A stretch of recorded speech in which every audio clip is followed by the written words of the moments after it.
Subscribe करा brand Maharashtra या YouTube चॅनलला। सांगितलं की अधिकृत हे समजायचं की मुख्यमंत्र्यांच्या वतीनं जी काही प्रसिद्धी विभागाची प्रेस नोट असते त्यात त्यांनी सांगितलंय की अजून झालेलं नाहीये, 5 टप्पे आहेत, त्याच्यावर विचार होणार आहे, विचारांती त्या संदर्भातला निर्णय होणार आहे।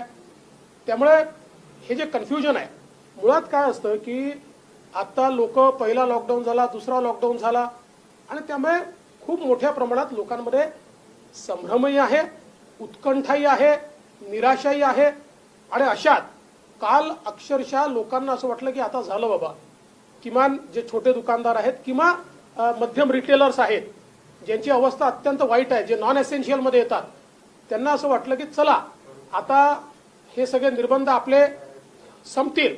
विशेषतः 7 ते 2 हा जो काही निर्बंध आहे हा अनेकांना त्या ठिकाणी चुकीचा वाटतो। त्यांचं म्हणणं आहे की ठीक आहे, निर्बंध ठेवायचे असतील तर 9 ते 4 ठेवा। त्यामुळे मला असं वाटतं की अनेकांची निराशा ही या माध्यमातून झाली आणि म्हणून मला वाटतं सरकारने याकडे लक्ष देण्याची गरज आहे। मागासवर्गीय जे आयोग जो आहे तो सरकारने विशेष केला काय? मला असं वाटतं की हे उशिरा आलेलं शहाणपण आहे। हा राज्य मागासवर्ग आयोग 13/12/2019च्या निर्णयानंतर तात्काळ यायला पाहिजे होता, कारण 13/12/2019चा निर्णय हा स्पष्टपणे सर्वोच्च न्यायालयाने राज्य सरकारला सांगितलं की के कृष्णमूर्ती जजमेंट प्रमाणे संपूर्ण आरक्षण जस्टिफाय करा। आणि के कृष्णमूर्तींनी काय सांगितलं की एम्पिरिकल डाटा अवेलेबल नाही कंटेम्पररी, त्यामुळे सगळ्या राज्यांना त्यांनी सांगितलं की तुमच्या ठिकाणी तुम्ही अशा प्रकारचे राज्य मागासवर्ग आयोग तयार करून त्यांच्या माध्यमातून एम्पिरिकल डाटा तयार करा। म्हणजे किती टक्के, थंब रूल ठेवू नका। एखाद्या जिल्ह्यात 50%च्या आत लोकसंख्या जास्ती असेल तर 27%च्या वरही देता येईल, परंतु एखाद्या जिल्ह्यात ती कमी असेल आणि 50%च्या आत ऍडजस्ट करायचं असेल तर त्या ठिकाणी ते ऍडजस्टमेंट करावं लागेल, असं 13/12/2019ला सांगितल्यानंतर 2 मार्च 2021 पर्यंत या सरकारने हे आयोग तयार न केल्यामुळे खऱ्या अर्थानं सर्वोच्च न्यायालयाने या ठिकाणी ओबीसींचं राजकीय आरक्षण हे रद्दबादल केलं। आणि त्यानंतरही 5 मार्चला विधानसभेतलं माझं भाषण आपण ऐका। 5 मार्चच्या माझ्या भाषणात मी सांगितलं होतं, सगळं सांगितलं होतं के कृष्णमूर्तीत काय म्हटलेलं आहे, आता पुढच्या स्टेप्स काय कराव्या लागतील, राज्य मागासवर्ग आयोग कसा तयार करावा लागेल। त्या माझ्या भाषणानंतर माननीय मुख्यमंत्र्यांनी बैठक घेतली। त्या बैठकीत हे सगळं मी सांगितलं। राज्याचे महाअधिवक्ता होते, त्यांनी देखील सांगितलं की करावंच लागेल, त्याशिवाय मिळणार नाही।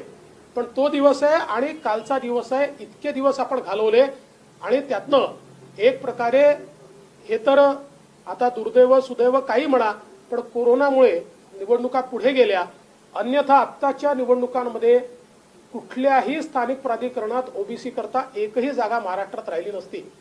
आता ही एम्पिरिकल डाटा तयार करून आपल्याला हे आरक्षण देता येईल। केवळ मला या ठिकाणी असं वाटतं की आता हे काम वेगाने करण्याची आवश्यकता आहे।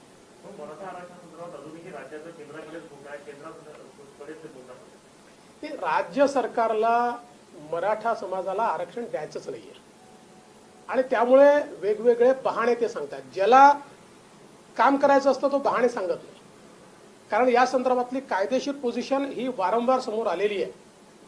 अगदी मी सांगितलं की केंद्राकडेच अधिकार आहे असं जरी समजलं, मागास घोषित करायचं ते तर पूर्णपणे स्पष्टपणे 5 जजेसनी सांगितलंय की कायदा करायचा अधिकार हा राज्याचाच आहे, पण अगदी मागासचा अधिकार केंद्राचा असं आपण समजलं तरी त्याची प्रोसेस दिलेली आहे। त्या प्रोसेसमध्ये राज्याला ही सगळी कारवाई करून राज्य मागासवर्ग आयोगाच्या माध्यमातून अहवाल तयार करून कॅबिनेटच्या मान्यतेने तो केंद्राच्या मागासवर्ग आयोगाकडे पाठवावा लागतो।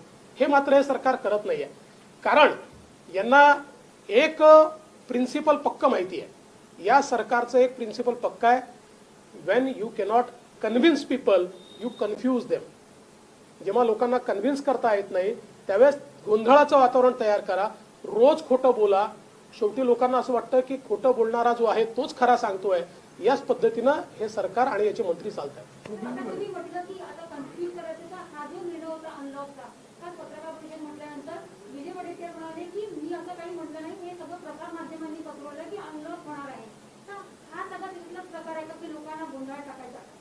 त्यांनी असं म्हटल्यानंतर तुमच्यापैकी अनेक लोक हुशार आहेत, त्यामुळे तुम्ही ते आधी काय बोलले आणि नंतर काय बोलले दाखवलेलं आहे, त्यामुळे त्याचं उत्तर तुम्हीच दिलंय, मला काय विचारता. हिंदीमध्ये गोंधळाचं वातावरण आहे अनलॉकच्या विषयी.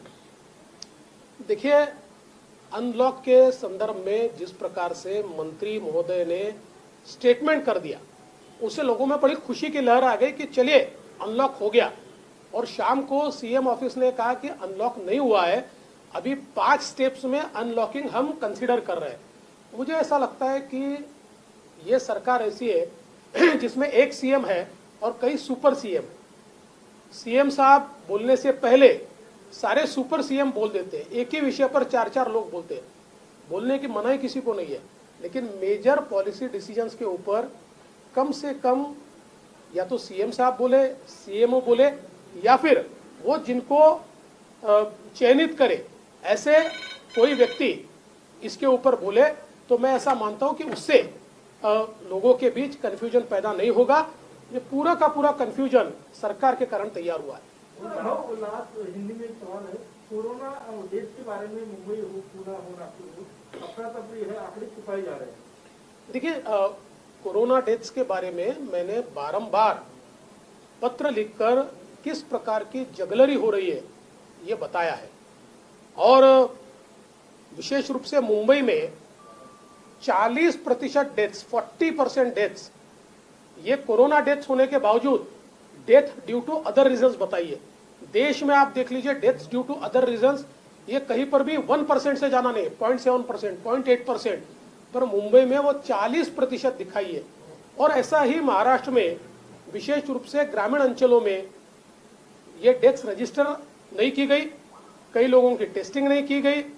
आप सीधा एक आंकड़ा देखिए कि पिछले वर्ष कितने लोग हमारे यहाँ पर जिनकी मृत्यु हुई, उसके पिछले वर्ष कितने लोगों की हुई, इस वर्ष कितने लोगों की हुई, तो इससे ध्यान में आएगा कि पैंडेमिक का असर जो ग्रामीण अंचल है उसमें कितना है और कितनी डेथ छुपाई गई है.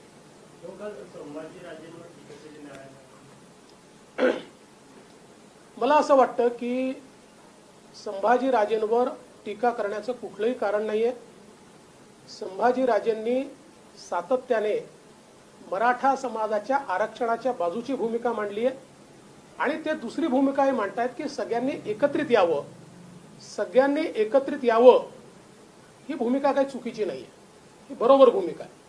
आणि माझं तर मत असं आहे की विशेषतः आम्ही तर तयारच आहोत, पण समोरच्यांनी राजकारण करू नये हे देखील अत्यंत महत्त्वाचं आहे.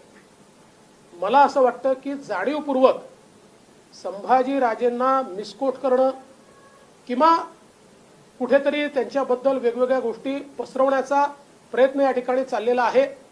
आणि राणेसाहेब काय बोलले मला माहित नाही, मी जरूर राणेसाहेबांची या संदर्भात देखील चर्चा करेन, पण मला असं वाटतं की संभाजीराजेंवर टीका करणं योग्य होणार नाही. सबस्क्राईब करा ब्रँड महाराष्ट्र या यूट्यूब चॅनलला.